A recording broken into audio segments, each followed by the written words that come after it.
Bene, eccoci qua anche oggi. In questa puntata abbiamo ospite Diego Ponzin, noto, devo dire, come direttore sanitario della Fondazione Banca degli Occhi del Veneto, e che avremo il piacere di avere ospite in una prossima puntata proprio in quella veste, perché ricordiamo che il mese di ottobre è il mese della vista e quindi anche il mese in cui possiamo aiutare la ricerca della Fondazione Banca degli Occhi del Veneto. Comunque ne parleremo in altra occasione. Qua Diego Ponzin è in veste di scrittore, perché è una di quelle persone poliedriche, è anche musicista, tra le altre cose, ha anche realizzato un CD insomma, negli anni scorsi.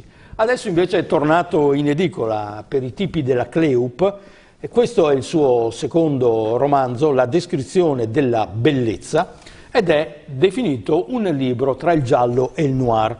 Protagonisti tornano ad essere, perché è appunto il secondo, il primo era Il senso della anomalia, protagonisti tornano ad essere Tobia Mariotti e Francesco Bernardi, due investigatori. Uno, se non vado errato, deve avere anche dei collegamenti con i servizi segreti, se ricordo bene. Ma partirei anche da una osservazione che è qua nelle note editoriali. Osservando i fatti da diverse angolature, Mariotti e Bernardi scopriranno quanto profonde siano le radici del male e quanti danni possa provocare un sentimento come il rancore. Cioè, un libro forte, voglio dire. Sì, il tema di fondo che io insomma volevo esplorare è un tema abbastanza forte, sì. Io sono convinto che il rancore sia forse il più brutto sentimento umano che una persona possa coltivare. Ecco. Il tutto inizia da due sorelle. Il tutto inizia da due... Adesso dire quale sia l'inizio è difficile. Comunque ci sono due sorelle. Cui i casi della vita propongono due vite completamente... Ecco, due sorelle le cui vite si separano perché succede qualcosa, e una sorella avrà una vita felice, piena d'amore, e una sorella avrà una vita tetra, grigia e spesa nel rancore, in un rancore peraltro sbagliato. E questa dinamica di sentimenti produrrà dei fatti che saranno molto difficili da ricongiungere alle vicende iniziali. Questo è un po' un mio pallino di lavorare su storie dove non tutto quello che sembra è, ma è qualcos'altro. E quindi questo si mescola poi con la cronaca, e quindi è facile che se succede qualcosa di brutto, che ne so, tipo un rapimento di un ragazzo come in questa storia, le forze di polizia vadano fuori strada, brancolino nel buio, arrivino addirittura i servizi segreti perché chi è rapito è il figlio di un poliziotto, e quindi insomma diventa un tema un po' anche istituzionale. E poi alla fine chi è fondamentale per capire come stanno le cose è un tizio che è il mio personaggio preferito, che è un ex ladro, uno che ha cambiato vita ed è diventato... Quale dei due? È il Tobia Mariotti, sì, ecco, Tobia è un po' il mio personaggio. Faceva il ladro da giovane, poi ha ricevuto una lezione madornale durante la sua vita, ha cambiato vita, ha conosciuto per ragioni assolutamente casuali Francesco Bernardi, che è un agente segreto, e questo Bernardi ogni tanto utilizza Tobia perché sostanzialmente è un incompetente nel mondo classico delle indagini di polizia, è uno che non sa, e come tale gli mostra le cose da differenti punti di vista. E quindi spesso questo aiuta, come a volte aiuta anche nella vita, guardando da diversi punti di vista cose ovvie, a volte si capiscono meglio dove sta la realtà, dove sta la verità. Ecco, per questa sua caratteristica di cercare di rappresentare l'altro punto di vista delle cose, le chiedo quello che generalmente chiedo alla fine agli scrittori, vale a dire, il suo metodo di approccio non è istintivo, è meditativo. Sì, assolutamente. Perché generalmente si pensa allo scrittore che scrive per ispirazione, qua mi pare che invece la sua sia una ricerca più complessa. Sì.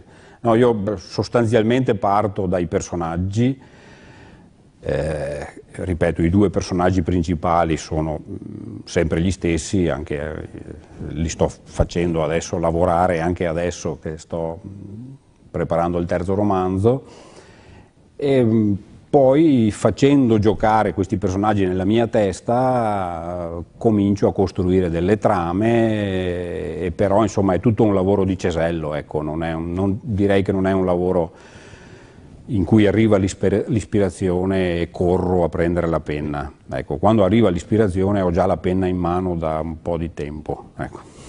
Come si rivede nella sua fantasia fisicamente Tobia Mariotti e Francesco Bernardi? Ma, guardi, la cosa bella è questa, che io ovviamente ho una loro immagine nella mia testa, ma ogni volta che incontro qualcuno che ha letto i miei libri è come se io sentissi un'altra storia e incontrassi dei personaggi diversi, perché credo sia il bello della lettura, ognuno poi nella sua testa disegna i personaggi come li ha interpretati. Ecco. Nella mia comunque Francesco Bernardi è un bell'uomo, gioviale, è un uomo che ha 55 anni, bello, un ottimista, ed è uno però che al momento giusto spara e uccide, e lo fa diverse volte nei miei libri. Tobia Mariotti è un tipetto un po' più giovane, piuttosto emotivo, piuttosto tormentato, ma ha una testa che lavora continuamente, ecco, è un ansioso, un tormentato, uno che ci pensa sempre, e quindi pensando tanto riesce ad avere delle intuizioni che sono di grande aiuto a Bernardi. Ma Bernardi indossa l'impermeabile o il trench dell'investigatore del servizio segreto? Insomma. No, è un tipo belloccio che sa sfoderare dei grandi bei sorrisi, e questo lo aiuta molto perché sembra un giovialone, ripeto, e invece è uno che è pronto anche a sparare se serve. Lei scrive che un mondo trapela dalle righe, i sentimenti negativi, se covati a lungo, ci allontanano dalla bellezza dell'esistenza, ci impediscono di goderla in pieno e possono mettere in moto fatti capaci di vivere di vita propria e produrre dolore. Mi viene da pensare che per chi come lei, insomma, si occupa professionalmente di donazione, vale a dire di trapianto degli occhi, insomma, è un contrasto forte tra la realtà di tutti i giorni, tesa alla vita comunque, in ogni caso salvaguardare la vita, e il fatto che ci siano i suoi personaggi che proprio per rancore non riescono a godere di quello che è anche il titolo del libro, cioè la descrizione della bellezza. Sì, probabilmente il bisogno di scrivere queste storie mi deriva anche dal fatto di vivere nella mia vita professionale situazioni molto diverse e anche estreme. Io mi occupo di trapianti, ecco, il mondo dei trapianti è fatto da una parte di persone che recuperano la vista, e quindi persone che attraversano e vivono momenti di grande recupero e anche di grandi emozioni positive. Dall'altra i trapianti sono possibili perché c'è un mondo di persone, che è il mondo dei donatori, che è fatto da famiglie che sono attraversate da un lutto e tuttavia trovano la forza di dare qualcosa a qualcuno senza sapere chi sarà questo qualcuno. Sanno il perché, ma non sanno per chi fanno questa donazione. È un contrasto che vivo e che forse anche trasmetto nelle storie che invento. Ecco, c'è una funzione sottesa, forse non voluta, anche educativa in questo. Mi dà l'idea che lei tenda a dire alle persone, insomma, ricordatevi che c'è chi sta peggio di voi, cioè non si può giocare la vita sul piatto del rancore. Ma non ho l'arroganza di fare questo, tendo a dirlo soprattutto a me stesso. Ecco, poi io mi sento contento se una persona che ha letto il mio libro mi dice mi sono divertito per qualche ora. Questo è il mio obiettivo principale. È chiaro che poi io cerco di mettere sotto un messaggio, però lascio al lettore, diciamo così, cogliere, se vuole, il messaggio che ho trasmesso io ed elaborarlo come crede. Io insomma scrivo perché cerco di dare piacere a qualcuno, ecco, di trasmettere. Con un giallo. Sì, sì, perché credo che le storie, mi piacciono le storie accattivanti, i gialli polizieschi, accattivanti, scusate, i gialli polizieschi sono storie che intrigano, che fanno venire voglia di andare avanti. Ecco, Lei quando inizia a scrivere sa dove vuole arrivare?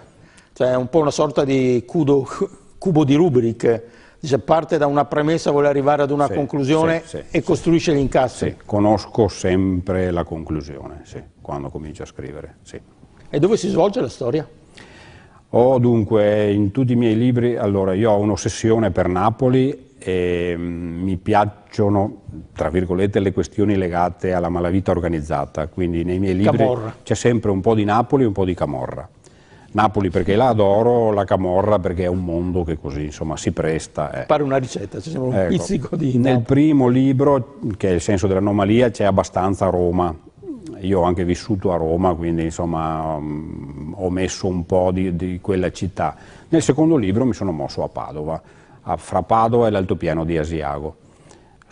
Asiago perché sono affezionato, insomma, metà della mia famiglia è cimbra, di origini cimbre, asiaghesi, e quindi ho voluto in questo modo ricalcare, ripercorrere un po', fare un po' di passi sull'altopiano. Padova perché ci vivo e mi veniva bene ambientare alcune parti di questa storia nella mia città. Battuta finale per conoscerla fino in fondo: penna, macchina da scrivere, computer? Computer, un computer piccolino, leggero e direi l'allenamento per riuscire a scrivere anche quando ho 10 minuti, perché avendo una vita professionale ancora abbastanza intensa il tempo è poco e quindi bisogna riuscire a cogliere veramente i 10 minuti di un viaggio, il quarto d'ora di fila, a volte anche, non so, davanti a uno sportello. Quindi, ecco. E poi ha preso insomma il suo metodo di scrittura dove tutto deve essere concatenato, capisco che sia necessario poter anche tornare indietro, correggere, fare in maniera che tutto sia... Assolutamente, che tutto sia coerente, è una sfida importante questa nelle storie, mantenere un'impalcatura che abbia un senso. Lui è Diego Ponzini e questo è il suo romanzo edito da Cleup, La descrizione della bellezza, ma approfittiamo anche per ricordare che questo è il mese della vista e quindi in questo mese si può aiutare la Fondazione Banca degli Occhi del Veneto, di cui il nostro ospite è il direttore sanitario, oltre ad essere scrittore. Grazie, a voi alla prossima. Grazie.